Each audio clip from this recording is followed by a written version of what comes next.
Bonjour tout le monde, voici une nouvelle vidéo pour vous présenter mon bilan du mois d'avril. Donc j'ai lu 17 livres, je vais essayer d'aller vite mais comme d'habitude la vidéo va être je pense assez longue. Donc on va commencer tout de suite afin qu'elle ne soit pas trop longue quand même. Donc le premier livre que j'ai lu pour le mois d'avril c'était Vague de chaleur de Richard Castle. Ouais, une lecture un peu bof, assez drôle dans l'ensemble, mais super mal écrite, une enquête assez sympa, mais sans plus. En fait, le gros avantage, et sans doute l'unique avantage de ce livre, c'est qu'il fait penser à la série, on retrouve l'ambiance de la série, les personnages de la série, mais avec d'autres noms. Et voilà, mais sinon, ça n'a pas grand intérêt et je continuerai pas de les lire. Alors, ensuite, j'ai lu Mon père est parti à la guerre de John Boyne, donc envoyé par les éditions Gallimard Jeunesse. Quand j'ai reçu le livre, ma tête c'était un peu « Oh non, un livre sur la guerre ». Mais finalement, une très bonne découverte, une très bonne lecture. J'ai adoré le fait que le narrateur soit un enfant assez jeune parce que ça apportait un plus à l'histoire.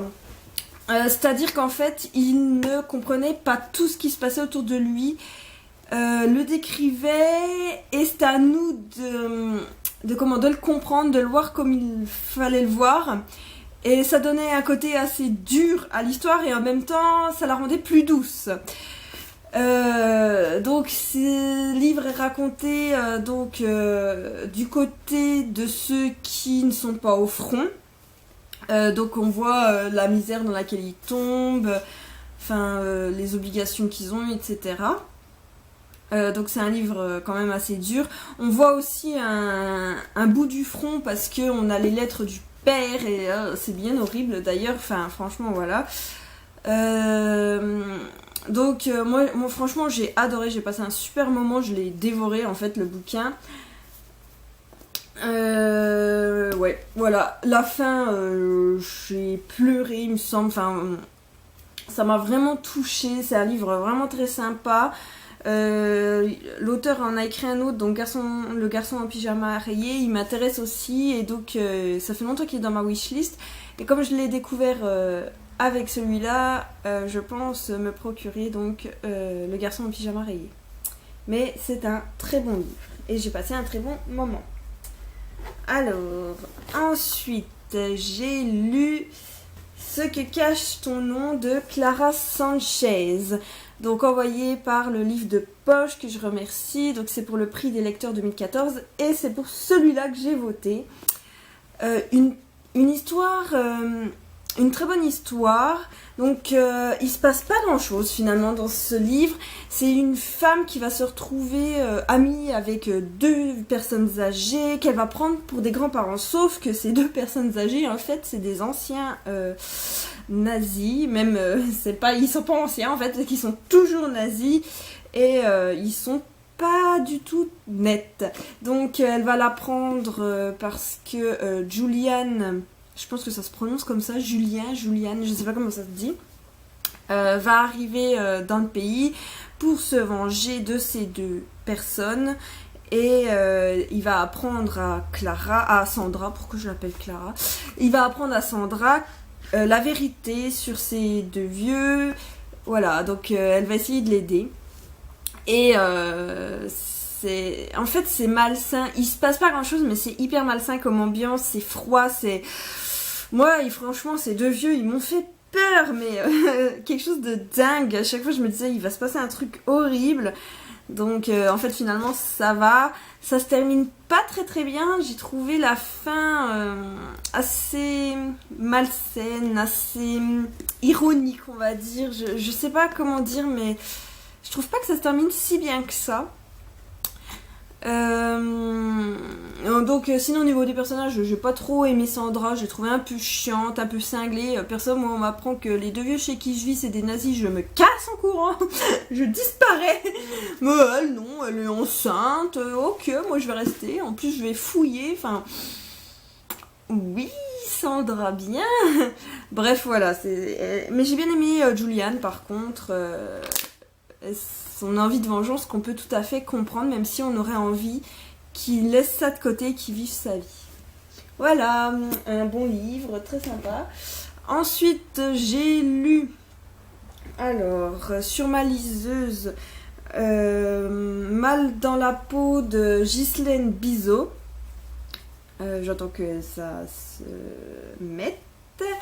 Donc c'est un livre qui m'a été envoyé par le forum Have a Break Have a Book, et donc pour l'instant mon avis n'est pas sur le forum parce qu'il faut attendre qu'il soit validé par le forum et ça n'a pas toujours été fait, donc je le mettrai dès que... Bon alors tu marches toi. Désolée, ma liseuse est hyper lente ce matin, c'est le matin, donc voilà. Donc le livre, donc je le présente, je vais pouvoir vous en dire quand même 2 mots du coup.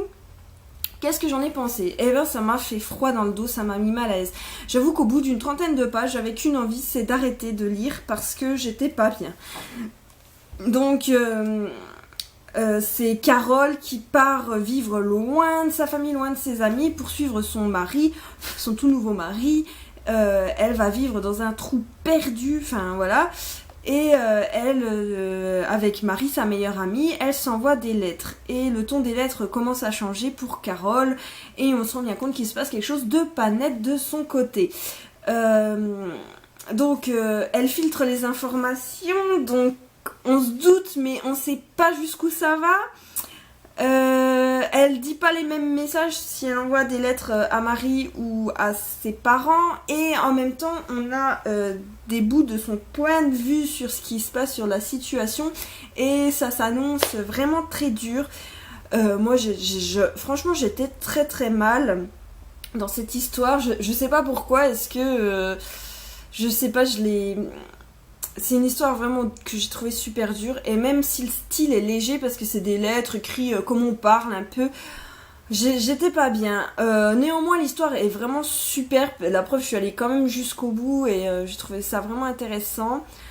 À la fin on voudrait vraiment que ça se passe, enfin moi j'aurais bien voulu prendre le gars et l'étrangler, voilà, parce que ce genre de personne, mais vraiment je déteste. Et puis voilà, bah, c'est un super bon bouquin, lancez-vous, mais voilà, moi j'ai trouvé très dur quand même. Et ensuite j'ai lu donc le 2e tome de Neil Sazar, Chasseur d'énigmes, donc l'assassin était au collège de Marion Muraille. J'ai cherché mon livre partout, je ne l'ai pas trouvé, je ne sais pas où je l'ai mis, je ne sais pas ce que j'en ai fait. Donc je vous mets une image tout de suite. Donc l'assassin est au collège de Marion Muraille, c'est un livre qui fait suite à Dinky Rouge Sang. On retrouve Neil Sazar et j'ai oublié son nom comme d'habitude, enfin, je veux dire, le jour où je retiendrai les prénoms des personnages, on sera bien. Voilà. Donc Catherine. Donc, je reprends. Donc, on retrouve Neil Sazar et Catherine. Donc, comme ça fait suite au premier tome, ils sont ensemble, mais ils se disputent tout le temps. Enfin, leur relation est très bizarre, mais j'aime beaucoup. Cette fois-ci, on va demander à Neil Sazar d'aller dans un collège. Alors lui, il veut pas du tout parce qu'il aime pas les enfants. Il n'arrive pas à les comprendre. Lui, ce qui l'intéresse, c'est les Éructes, oh punaise, je ne sais plus, l'Égypte et puis les je sais plus quoi. Enfin bon, tant pis. Lui, ce qui l'intéresse, c'est l'histoire de l'Égypte, enfin de ces... C'est pas l'histoire récente en fait. Donc, c'est d'ailleurs ce qu'il étudie à la fac, et enfin ce qu'il fait étudier à ses étudiants à la fac et tout. Donc, bof, il a pas envie, mais Catherine elle lui dit ah bah sinon c'est moi qui y va, alors du coup il y va pour la protéger évidemment. Et il va enquêter dans ce collège où il se passe des trucs bizarres. Et c'est assez marrant parce qu'il va se prendre d'amitié pour les gamins vont commencer à bien l'aimer, il va découvrir ce qui se passe, et c'est assez amusant parce que dans ce collège ils sont tous un peu cinglés en fait, ils ont tous une personnalité un peu bizarre et c'est assez marrant. Les profs sont pas super attachants mais on les aime bien quand même parce qu'ils nous font rire malgré leurs défauts et tout. Bon c'est vrai que bon... ils sont pas attachants quand même, on s'attache beaucoup plus aux jeunes. J'ai beaucoup aimé l'histoire, j'ai beaucoup aimé l'enquête, j'ai adoré les personnages, j'ai adoré les relations qui se nouent, j'ai adoré la fin. La fin est très très émouvante, ça m'a... Ouais, j'étais là, oh, c'est trop bien et tout. Enfin, de toute façon c'est génial, j'ai qu'une envie, c'est de lire La Dame qui tue, donc c'est la suite pour voir ce qui va se passer. Voilà, c'est franchement, lisez cette série, c'est super bien. Les enquêtes sont pas comme une enquête policière, vraiment c'est plus basé sur le psychologique, sur des petites recherches comme ça, mais c'est vraiment super génial. Le personnage de Neil Sazar, il est complètement frappé, il est hyper attachant malgré son côté râleur.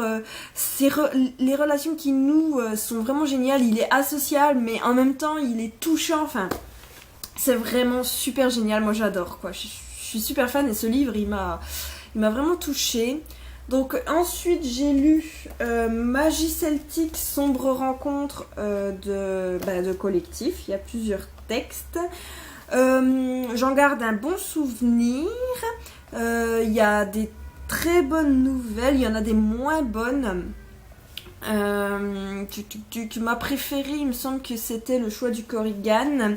Donc c'était de Frédéric Gobillot, qui était vraiment très sympa. Donc dans ce livre on retrouve de la magie celtique, hein, les légendes celtes en fait, donc les personnages des légendes celtes. Donc on voit une Banshee, on voit un Korrigan, on voit une Kelpie. Qu'est-ce qu'on croise aussi, la nuit du Samin. Puis bon, des trucs comme ça. Moi, je connais pas toutes les légendes celtiques. Hein. Il y a beaucoup de retard là-dessus. Moi, un Korrigan, je ne savais pas ce que c'était, un Kelpie non plus, donc j'ai pu apprendre ce que c'était à peu près. C'était vraiment très sympa, j'ai beaucoup aimé les histoires. Il y en a une qui m'a fait particulièrement rire, c'est Un trop long hiver de Marie Lanneret. J'ai trouvé juste la fin trop rapide, mais alors l'histoire elle était trop bien parce qu'en fait c'était donc les légendes, des gens de légende qui se retrouvent dans notre monde, et la manière dont ils voient notre monde, mais c'est super drôle quoi, et j'ai ri, mais c'était excellent, c'était vraiment bien foutu. Ouais, voilà, j'ai beaucoup aimé. Celle que j'ai le moins aimée, je crois que c'est la dernière, parce que j'ai trouvé que ça allait trop vite, que du coup j'ai pas du tout eu le temps de m'attacher au personnage, que j'ai même pas compris ce qui se passait en fait à la fin, tellement ça allait rapidement, et j'étais un peu déçue du coup. Mais sinon vraiment j'ai passé un super moment de manière générale avec ce bouquin, il est très sympa. Par contre les éditions Sortilèges ont fermé, donc je sais pas du tout si on peut encore l'avoir. Nous on l'a acheté quand on a su que ça fermait, parce qu'on avait le premier, le vert, et on s'est dit oh non, sinon on n'aura pas celui-là, donc du coup on se l'est vite acheté avant que ça ferme complètement. Mais c'est vrai que je sais pas du tout si on peut encore l'avoir. Mais il est bien, hein, c'est dommage. Ensuite j'ai lu... donc j'ai lu. On va voir si ma liseuse se décide à marcher vite. Mais c'était La Dame en Noir de Suzanne Hill. Un livre que j'ai beaucoup aimé, qui m'a foutu les pétoches. J'ai vraiment eu peur par certains passages. Il y a pas tellement de choses qui se passent, mais franchement l'ambiance nous met se referme tout doucement, devient vite oppressante, et ouais, franchement je me souviens de passages qui m'ont vraiment fait flipper, rien que d'y penser, ça me rassure pas, même si l'histoire c'est celle d'Arthur qui est notaire, je crois. Il va dans une ville totalement paumée pour s'occuper des papiers d'une femme qui vient de mourir. Donc qui vit dans un manoir perdu au milieu des marais, enfin voilà. Et lors de l'enterrement, il voit une dame en noir et il comprend pas parce que l'autre notaire, donc Jérôme, réagit bizarrement. Et Et comment dire, tous les gens, quand ils parlent du manoir, réagissent en se taisant, ils changent de sujet, ils se taisent, etc. Donc on sent bien qu'il y a quelque chose dans ce manoir. Il y va, et puis il se passe des trucs bizarres et horribles et flippants. Donc voilà. Le seul petit reproche que j'aurais à faire, c'est que j'ai deviné assez vite pourquoi la dame en noir elle était là, blabla, qu'est-ce qui avait pu se passer, etc. Et je trouve ça dommage d'avoir deviné aussi vite, mais sinon j'ai passé un super moment. La fin est vraiment atroce, enfin franchement j'étais là, non c'est pas possible. En plus, elle est très brusque, contrairement au reste du texte, où l'auteur prend le temps de développer son histoire, de décrire, afin de bien nous montrer ce qui se passe, etc., où il est, comment est le manoir, etc. La fin, elle se termine vraiment comme ça, ce qui va très bien avec ce qui se passe. Et c'est vraiment un super livre que je recommande. Par contre, j'ai regardé le film pas longtemps après et je ne le recommande pas du tout. Ils ont rien respecté du tout de l'histoire, à part peut-être le manoir et la dame en noir. C'est pas du tout la même histoire. Même la dame en noir a pas du tout la même histoire. Ça fait pas flipper. Enfin, franchement, moi, ça m'a fait beaucoup moins flipper que le livre. Parce qu'il y a trop de bouh. Je sais pas si c'est genre ouh ça va te faire peur, la musique qui augmente et puis la personne qui est derrière toi puis qui hurle. Ouais, youpi. Enfin, j'ai trouvé ça beaucoup moins psychologique que dans le livre. Parce qu'il y a quand même une part psychologique dans le livre. Puisqu'on est dans la tête d'Arthur et voilà, ça fait beaucoup plus peur dans le livre que dans le film. Surtout que le personnage d'Arthur est beaucoup plus agréable dans le livre parce qu'il est jeune, naïf, insouciant, alors que dans le livre c'est un gros dépressif. Dans le film, pardon, c'est un gros dépressif, il est pas du tout intéressant. Enfin, j'ai pas trop compris les changements qu'ils ont fait. Le livre en lui-même c'était de la bombe, ils auraient très bien pu le respecter tout en ajoutant leur touche personnelle. Ils auraient pu ajouter 2-3 trucs ou enlever 2-3 trucs, c'est normal. Mais là ils ont gardé des trucs qui servaient finalement à rien, ils ont rajouté des trucs qui servaient à rien non plus. Et le film c'est une catastrophe, moi je le trouve vraiment pas bon quoi. Ensuite j'ai lu donc... encore un e-book, Saulnier et la petite morte de Catherine Cosse, donc en partenariat avec le forum Break Book et les éditions Calepin. Donc c'est le même problème que pour Mal dans la peau. Ma chronique n'est pas sur le blog, elle viendra bientôt quand ils me l'auront validée. Je suis ressortie assez déçue de cette lecture. C'est un policier, mais j'ai trouvé que c'était trop simple, comme il se passait rien, et puis d'un coup, hop, il trouvait un truc. Et puis à ça allait faire démarrer l'enquête, mais en fait, il n'y avait pas vraiment d'enquête, c'était juste des gros coups de bol à chaque fois. Donc voilà, le seul truc intéressant, c'est que le fait que le fantôme de la morte suive Saulnier et qu'ils commencent à prendre contact tous les deux, à discuter, etc. Et que ça change Saulnier qui était un vieux bougon, machin, qui avait beaucoup de mal à être heureux, et en fait finalement ça le réveille, on va dire. Mais je sais pas, j'ai pas tellement accroché à cette histoire. Je me souviens quasiment de rien d'ailleurs. D'ailleurs j'étais très déçue par le dénouement, parce que en fait finalement il n'y avait pas du tout d'indice au long de l'histoire. On aurait pu se dire ah ouais punaise, mais en fait quand il disait ça c'était ça. En fait non, c'est un type sorti de nulle part dont il n'est pas du tout question lors de l'histoire qui est le coupable, et ça c'est vraiment décevant. Je sais pas, franchement j'étais vraiment déçue, je m'attendais vraiment à autre chose. Et du coup j'ai moyennement aimé, on va dire. J'ai bien aimé la relation entre les personnages. Et j'ai pas aimé la petite morte, je sais même plus comment elle s'appelle. La fantôme, quoi. Je l'ai pas aimée parce que j'ai trouvé qu'elle était trop parfaite.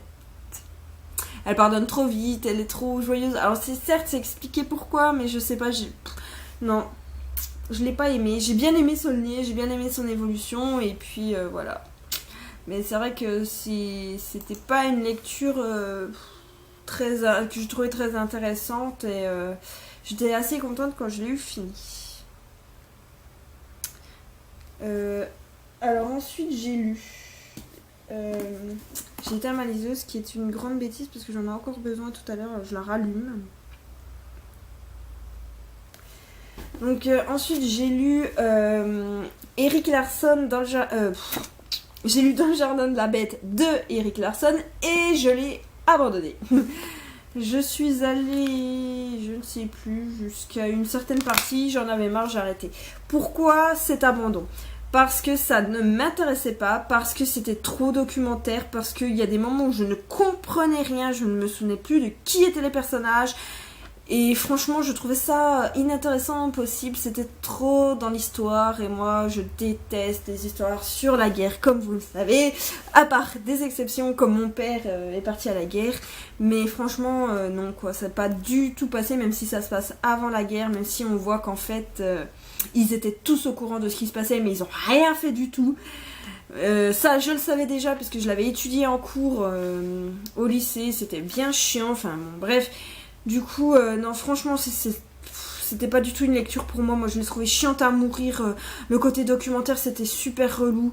Il y avait trop de digressions, de machin. À la limite, ça aurait été romancé, ça aurait été vraiment intéressant. Mais là, non, quoi. C'était vraiment plat.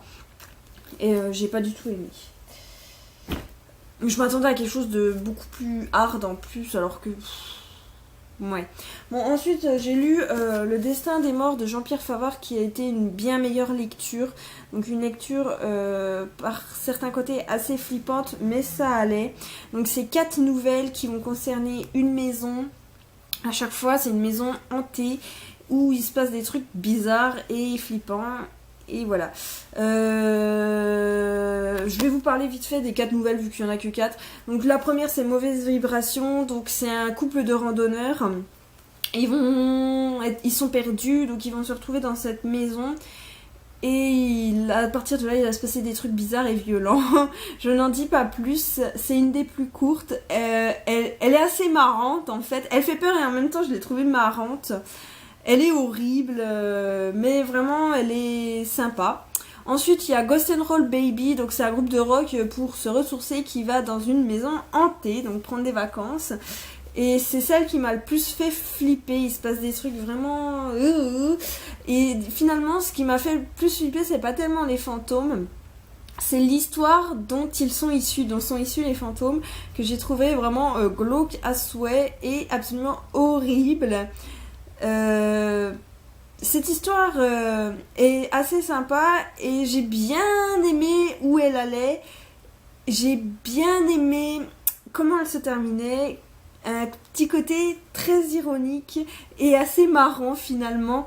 Dans ce livre, c'est un peu ça, une ambiance un peu ironique en fait. C'est pas les maisons hantées comme on a l'habitude de les voir. C'est finalement, ça tourne un peu assez drôle, enfin de manière assez drôle.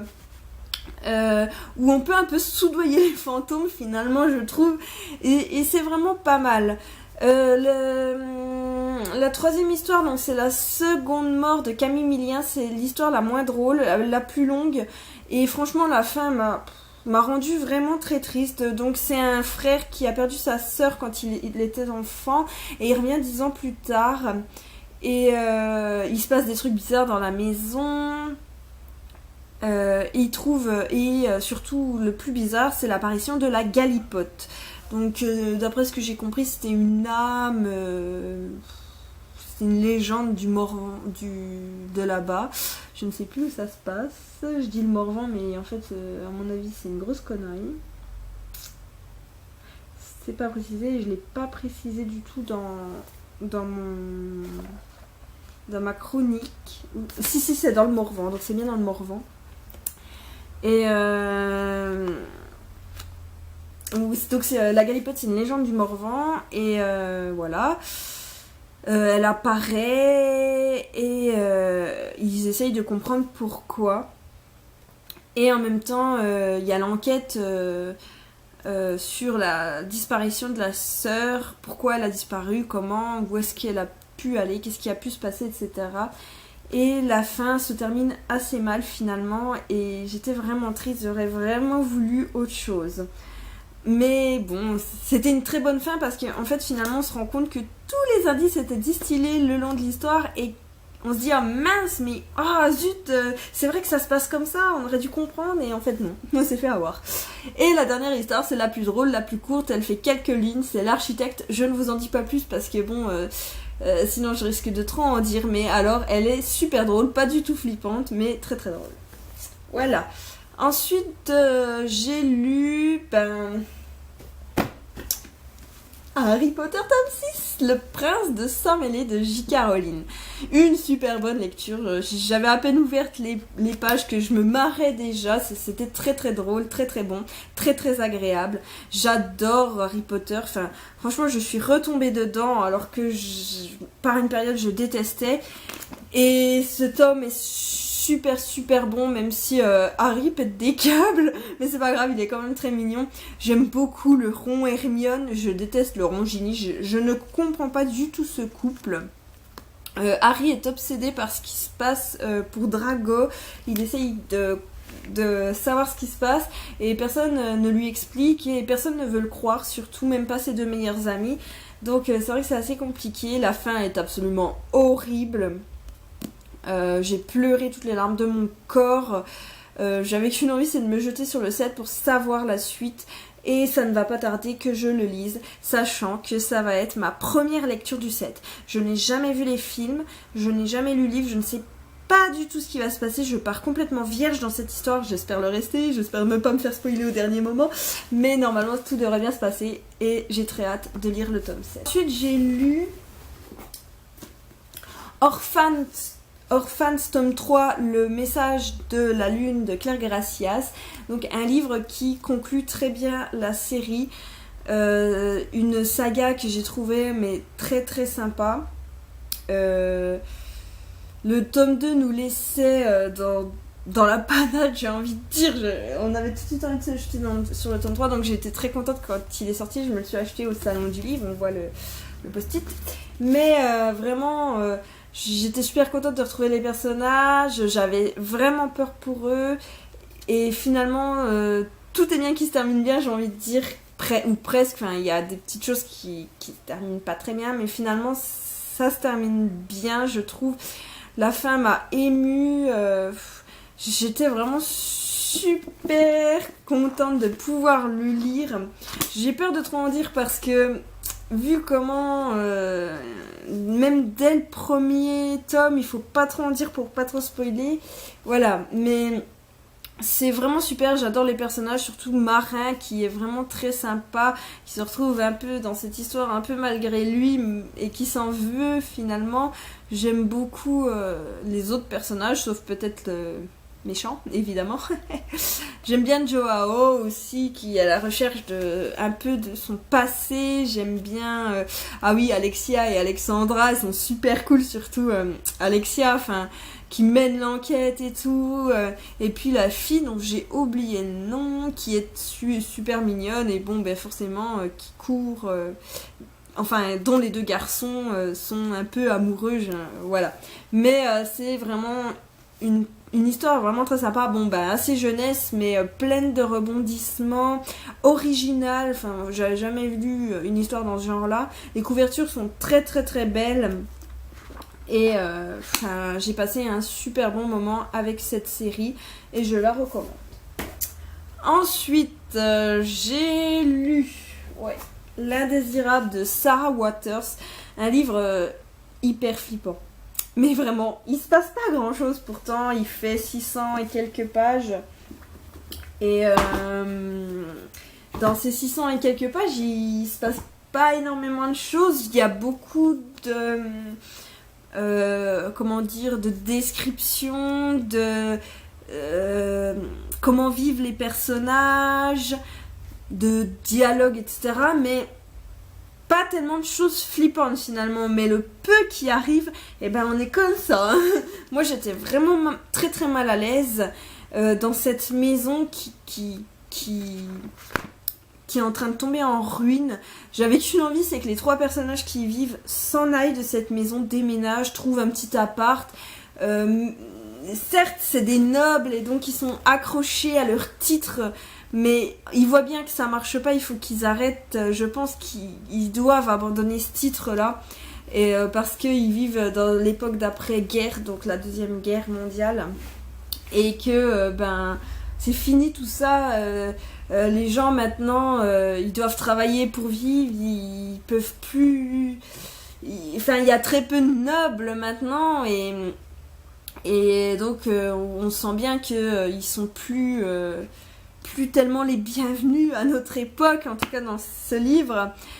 La preuve, c'en est la maison qui leur tombe sur la tête. Mais voilà.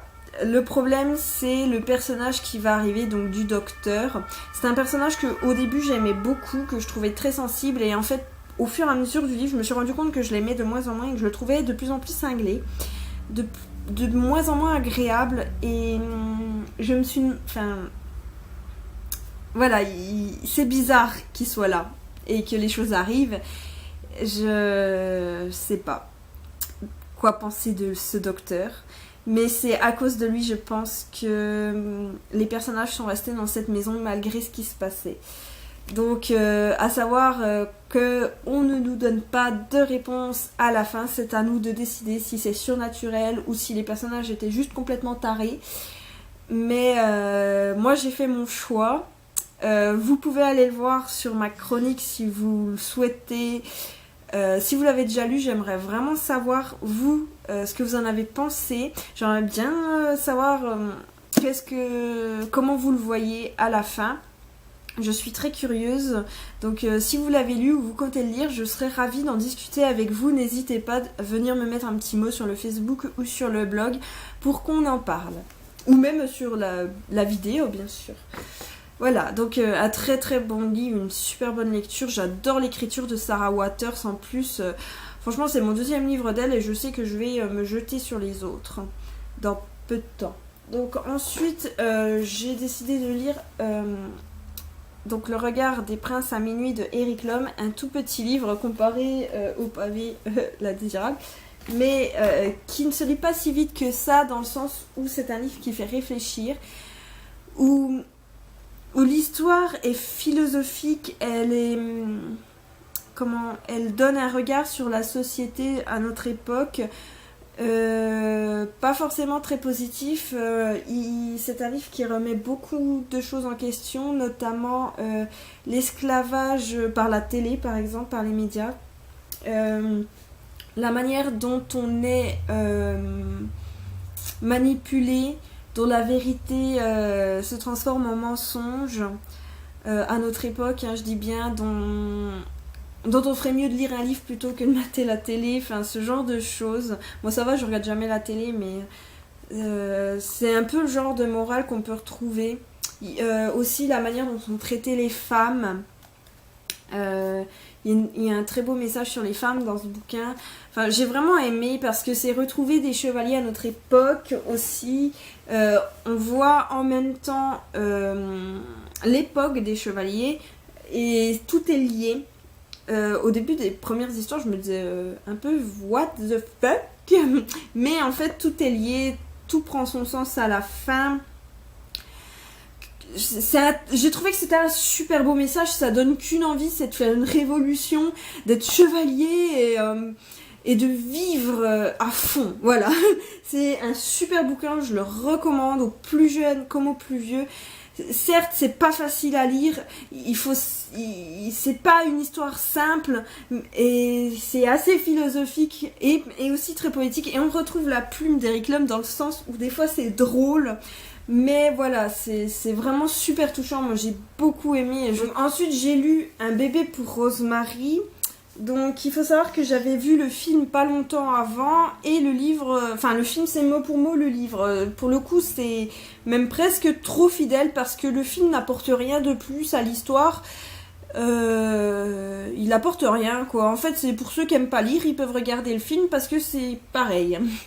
Mais sinon, franchement, moi, quand je regarde un film, j'adore quand c'est fidèle. Hein. Il faut que ce soit hyper fidèle, mais il faut que ça apporte un plus. Par exemple, pour prendre un exemple, Hunger Games. Hunger Games, c'est hyper fidèle au bouquin. Bon, il y a quelques changements, mais on va dire c'est pas trop non plus grave. Mais de façon générale, c'est hyper fidèle au bouquin, sauf que en plus, ça apporte le point de vue de ce qui se passe de l'autre côté. Parce que dans les livres, on n'a que le point de vue de Katniss. Et là, c'est vraiment super bien d'avoir plusieurs point de vue. Voilà ce que le film apporte. Là, le film n'apporte que dalle. Donc c'est vrai que c'est un reproche que je ferai au film, même s'il est très bien. Vu que le livre est très bien, le film est très bien, puisque c'est le mot pour mot quasiment la même chose. Donc, le livre, j'ai beaucoup aimé. L'avantage d'avoir vu le film, c'est que en fait j'ai pu voir les indices qui étaient distillés tout au long du livre pour en arriver à cette fin. Parce que moi, la fin, quand je suis arrivée, j'étais là. La première fois en regardant le film, mais quoi? Punaise, je l'avais pas vu venir, quoi. J'étais vraiment, oh non, c'est pas possible, c'est pas ça, et tout. Et ben si. Donc, c'est l'histoire de Rosemary qui déménage avec son mari Guy. Alors, Guy en français est Guy en anglais, mais je vais dire Guy, parce que c'est plus facile à dire. Donc, ils déménagent dans un hôtel, enfin, dans un truc d'appartement. Et ils vont devenir amis avec les vieux qui habitent à côté de chez eux. Et Rosemary va tomber enceinte. Et petit à petit, les vieux vont devenir de plus en plus envahissants dans sa vie. Elle va commencer à se poser des questions. Et elle va en avoir marre tout simplement de leur envahissement. D'ailleurs, c'est ce qui rend l'ambiance assez malsaine. C'est cette façon dont ils sont toujours là. On dirait qu'ils resserrent leurs griffes sur Rosemary en fait.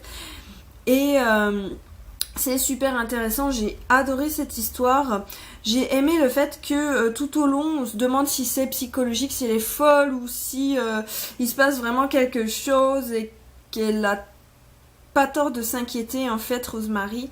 La fin est vraiment super bien, même si elle fait froid dans le dos. Par contre, c'est pas un livre qui fait vraiment peur, c'est plus une ambiance glauque et malsaine, mais je pense que même les plus frileux, ceux qui ont le plus peur, peuvent le lire et il est très très très bien. Il y a une suite, j'aimerais vraiment la voir, donc je pense que je vais me l'acheter et pour pouvoir savoir ce qui a pu se passer après ce livre dans l'histoire. Donc ensuite j'ai lu donc par les éditions Livres de poche, prix des lecteurs, donc Des ordres de Penny Hancock. Donc celui-là c'est pour le mois donc ce mois-ci, le mois de mai. Au début franchement j'ai eu du mal à rentrer dans l'histoire. Je trouvais ça chiant. Donc c'est raconté au travers de Sonia et d'Hélène. Donc Hélène c'est la tante du gamin que Sonia a kidnappé en fait. Enfin, pas kidnappé, elle l'a séquestré. Donc Sonia est complètement cinglée, elle l'est juste tout au long de l'histoire. Et Hélène est alcoolique et a beaucoup de mal à faire la part des choses, on va dire. Bon, elle a pas une vie facile en même temps, mais et puis elle a une sœur, c'est une vraie connasse, mais voilà, c'était dur de rentrer dans l'histoire au début, et en fait au bout d'un moment je me suis surpris à être à fond dedans, à vouloir savoir ce qui allait se passer, à être à fond pour Jess. J'avais envie que Jess réussisse à s'en sortir. On sait que cette histoire va aller loin parce que Sonia elle est dans un filet et il se resserre et on sait qu'elle elle va avoir du mal à en sortir, surtout que pour elle ce qu'elle fait c'est bien, elle le justifie en disant que elle fait les choses pour Jess, que elle est bonne, que machin, alors qu'en fait c'est juste une grosse cinglée. Vraiment ce qu'elle fait c'est horrible, c'est pas bien du tout, mais de son point de vue elle fait une bonne chose, hein. C'est la faute des autres, c'est pas la sienne, hein. Enfin voilà, c'est absolument atroce. En même temps on a son histoire adolescente, donc pourquoi elle est complètement givrée en fait. Et donc durant l'adolescence elle avait une histoire d'amour avec un certain Seb, et c'était une histoire d'amour vraiment très très malsaine, hein. Je le dis, mais c'était hyper malsain comme histoire d'amour. Et en fait, la révélation finale est super géniale. Franchement, je ne la voyais pas du tout venir. Elle est horrible, on comprend mieux Sonia. Franchement, c'est à ce moment-là que j'ai commencé à avoir un petit peu d'empathie pour elle à la fin, parce que c'est très dur comme histoire. Et vraiment, finalement, je l'ai dévorée sans m'en rendre compte au bout d'un moment. Et j'ai adoré, c'est très psychologique et c'est très très bien. Le titre aussi est vraiment bien choisi, Désordre, parce que ça représente absolument l'histoire, mais ça représente aussi comment on en sort en fait, parce que moi je suis sortie de cette histoire, vraiment j'étais en désordre, autant le dire. Voilà, mais un super bon livre. Et ensuite, donc, et finalement, donc le dernier livre que j'ai lu ce mois-ci, c'est Ici et maintenant d'Anne Brachard, envoyé par les éditions Gallimard Jeunesse. Quand j'ai vu le livre, je me suis dit, oh non, pas cet auteur, parce que de l'auteur, j'ai lu Toi et moi jamais, j'ai pas aimé. J'ai commencé 4 filles et un jean, j'ai pas aimé. Je me suis dit, j'essayerai plus jamais cet auteur, c'est fini, c'est foutu. Elle et moi, on n'est pas fait l'une pour l'autre. Et finalement, j'ai beaucoup aimé. Bon, c'est de la dystopie, c'est peut-être pour ça. C'est pas niant comme ces autres bouquins. Et du coup, c'est beaucoup plus intéressant, j'ai trouvé. Donc voilà. C'était original. Le fait que ça se passe à notre époque, mais qu'il y ait une communauté. Donc à la fois c'était dystopique et à la fois non, puisque les gens de notre époque, forcément, ils vivent comme nous on vit normalement. On n'est pas encore dans une dystopie, j'espère que ça n'arrivera jamais, hein, parce que bon, ce serait pas très cool. Personnellement, je préférerais une utopie, voilà, mais ça n'arrivera jamais non plus, hein, faut pas rêver. Non, franchement, j'ai beaucoup aimé, je me suis beaucoup attachée au personnage, l'histoire d'amour est très belle. Mais il n'y a pas que ça, elle fait partie de l'histoire, mais c'est un plus, on va dire. L'histoire tout court est vraiment très intéressante, c'est un message, je pense aussi, que si on fait pas gaffe à notre planète, eh ben on est dans la merde. On a plutôt intérêt à se réveiller et à faire attention. Et voilà, c'est aussi le message, je pense, que à force de scier la branche sur laquelle on est assise, ben on risque de tomber et de se tuer. Mais bon, bref, voilà, j'ai vraiment passé un super moment, je m'attendais pas du tout à ça, la fin est terrible, parce qu'elle est bien et triste à la fois, enfin vraiment, moi j'ai beaucoup aimé cette fin, et c'était vraiment super, voilà, en plus la couverture est très très belle, l'objet livre est très beau. Donc nous on a, bon, c'est la version non corrigée, mais la couverture sera la même. Et je suis contente pour une fois d'avoir la couverture, parce que c'est vrai que des fois d'avoir le machin blanc comme ça, c'est pas super quoi. Mais voilà, donc une très bonne lecture et qui va sortir le 4 juin, et je pense que vous pouvez le lire si vous aimez la dystopie, parce que ça vaut le coup. Voilà pour ce bilan, donc j'ai fini de vous présenter les 17 livres que j'ai lus. J'espère que la vidéo vous aura plu. Voilà, donc c'est tout ce que j'avais à dire. N'hésitez pas à me mettre un commentaire si vous avez lu les livres que j'ai lus, si vous avez aimé, si vous n'avez pas aimé, si vous n'avez pas le même avis que moi, allez-y, dites-le moi, et puis eh bien on se reverra la prochaine fois. J'espère que vous passerez de bonnes lectures, etc. etc. Et à plus.